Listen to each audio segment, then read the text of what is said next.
You've felt that chill down your spine hearing the word hell, haven't you? A place of eternal torment, unquenchable flames, endless pain, an image painted on the dark canvases of the collective mind, whispered in sermons, and etched into ancestral memory. But what if this image, so vivid and terrifying, wasn't a divine revelation, but an invention, a tool, coldly calculated, to control the most precious asset you possess, and, with it, your freedom? Ever since humanity began to question the unknown, to seek meaning in the chaos of existence, it also encountered fear, the fear of darkness, of the unknown, of the end. And it was in this fertile ground that the seed of hell was planted, not as a physical place, but as a concept, a psychological control that infiltrated every fiber of society, molding beliefs, suppressing free thought, and dictating behavior. The promise of paradise and the threat of hell became the reins that guided humanity through the centuries, transforming faith into obedience and spirituality into a fear-based contract.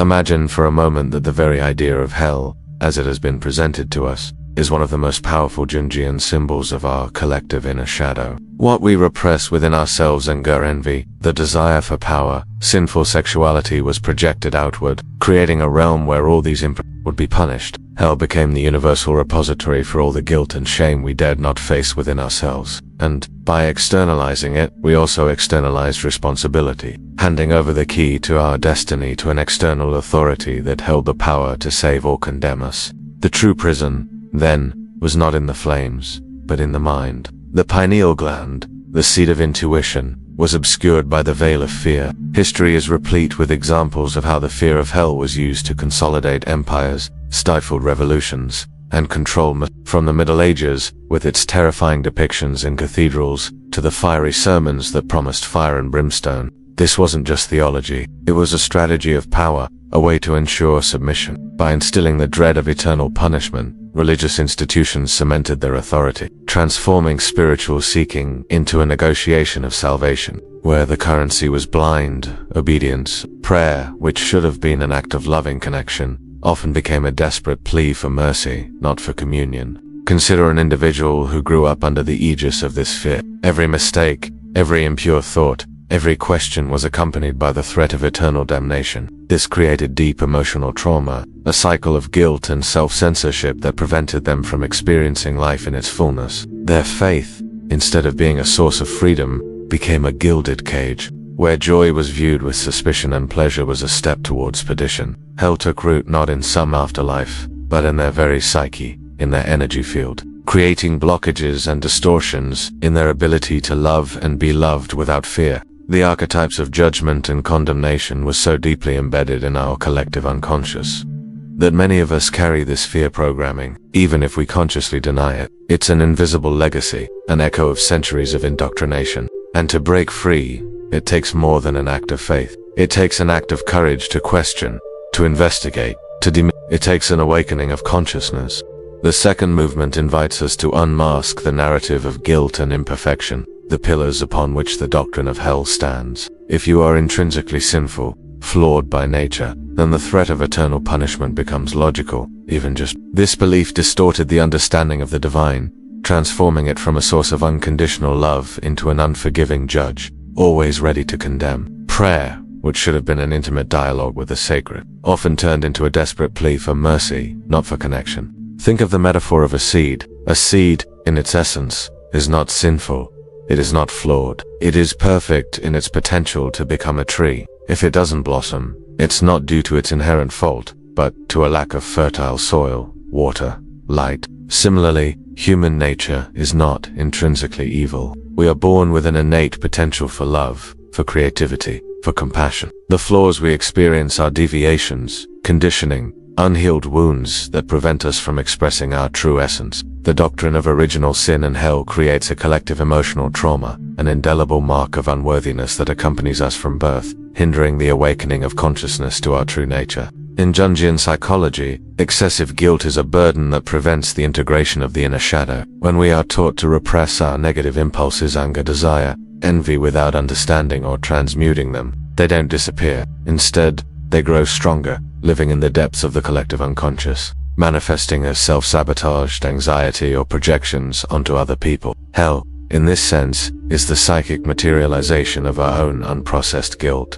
a prison we build in our minds, reinforced by centuries of religious conditioning. It's an invisible barrier to spiritual healing. Imagine someone who, since childhood, was told they would be condemned to hell for their sins. Every mistake, every transgressive thought, was accompanied by a pang of dread. They tried to be good, but guilt followed them like a shadow, paralyzing them, preventing them from making bold decisions, from following their intuition. They lived in constant self-flagellation, projecting this fear into all their relationships. Joy was fleeting, pleasure forbidden. The fear of hell was not a future punishment. It was a daily punishment, a present torment that hindered their freedom and their capacity to love fully. This was a mind held captive by archetypes of punishment and sacrifice. The energy they radiated was that of a prisoner, even without visible chains. The deception of hell is not just about a place of torment, but about the denial of your own divinity. By accepting that you are intrinsically sinful and deserving of punishment, you surrender your power, your spiritual autonomy. You disconnect from your inner source of wisdom, from your pineal gland, which is the gateway to expanded consciousness. True liberation begins when you question this narrative, when you allow yourself to doubt and to seek a truth that resonates with love, not with fear. What kind of divinity demands eternal torture for its children? That question, in itself, is the beginning of an awakening of consciousness. The third movement leads us to the revelation that soul freedom is not won through fear, but through love and truth. The threat of hell, instead of inspiring virtue, often generated hypocrisy and superficial obedience. People acted correctly, not out of an internal conviction of love and compassion, but out of a terror of punishment. This dynamic prevented the development of authentic spirituality, based on a genuine connection with the divine and with one's own being. Think of a caged bird that sings out of fear of the whip, instead of singing for the joy of its own melody. Its song is forced, soulless. Fear-based faith is like that. It doesn't allow the true essence of the human being to flourish. That which seeks goodness and justice out of love for life and for others, not out of coercion. True spiritual healing occurs when love is the guide, not the whip. In alchemy, the process of transmuting lead into gold is not a task for the fearful, but for those who dare to delve into their own depths, to face their impurities and transform them into something higher. The fear of hell is the lead, the heavy burden that prevents us from flying. Truth and love are the gold, the luminous essence that allows us to transcend and raise our frequency. The liberation from this fear is an alchemical act of cosmic proportions, a true awakening of consciousness. Consider the symbolic story of a man, Mark, who lived a life of appearances. He attended church, donated to charity, and was known for his goodness. But inside, he felt an emptiness and deep hypocrisy. He did everything out of fear of going to hell, not out of love. This generated a constant internal conflict, a feeling that he was always acting, never truly being himself. His energy field was dense, laden with veiled guilt. One day he read a book about spiritual masters who spoke of unconditional love as the only law. This idea shocked him, but also liberated him. He began to question everything he had learned. He abandoned empty practices and began to seek goodness out of his own will, out of a genuine desire to contribute to love. The Jungian symbols of his own search for authenticity began to manifest in dreams and synchronicity. The feeling of hypocrisy disappeared, and he felt a lightness he had never known. Mark realized that the hell he feared was his own life lived without truth, and that freedom only came when he dared to love and be authentic, freeing himself from the shackles of fear and accessing the fullness of his being. This was his true spiritual healing. What do you do in your life out of fear of condemnation, and not out of genuine love or inner conviction? Where do you bend to external rules, stifling your own truth? And what if the key to your spiritual freedom, 2. Accessing your expanded consciousness, lay in dismantling the deception of hell within you, allowing love to be your only guide? The truth is that the universe is not a vengeful judge, but a mirror that reflects the energy you emit. Emit love and truth, and that is what you will receive in return, in a dance of perfect synchronicity. The fourth movement invites us to the courage of claiming our own spiritual sovereignty, of rewriting the narrative, and of recognizing that the pineal gland, that mystic center of your intuition, is your true portal to the divine, not an external clergy that dictates rules and fears.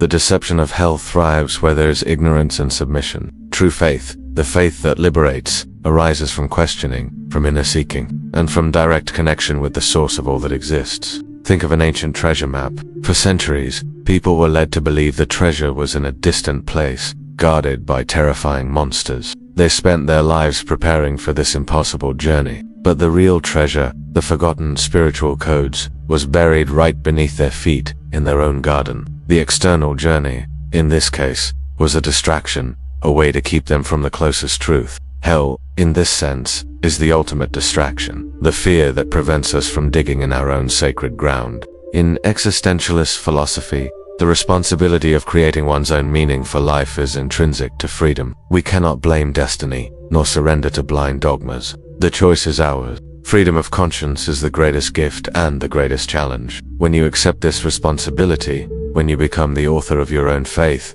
you free yourself from any form of external control, and your spiritual journey becomes an act of continuous creation, a true prayer of life. There was a woman, Sophia, who, after years of religious conformity, felt a deep emptiness. Ready-made answers didn't satisfy her. She began to meditate, to read about different spiritual traditions, and to listen to her intuition. During her meditations, she had glimpses of an inner light, a peace she had never experienced in sermons. She realized that divinity was not in a distant heaven, waiting to judge, but within her, in every cell of her being. Her inner shadow, which made her feel unworthy, began to dissolve in the light of this recognition. Sophia understood that the hell she feared was a life lived without authenticity, the denial of her own inner light. By reclaiming her spiritual autonomy and activating her expanded consciousness, she found a faith that was not based on fear, but on unconditional love and the wisdom that flowed from her own being. This was her greatest spiritual healing,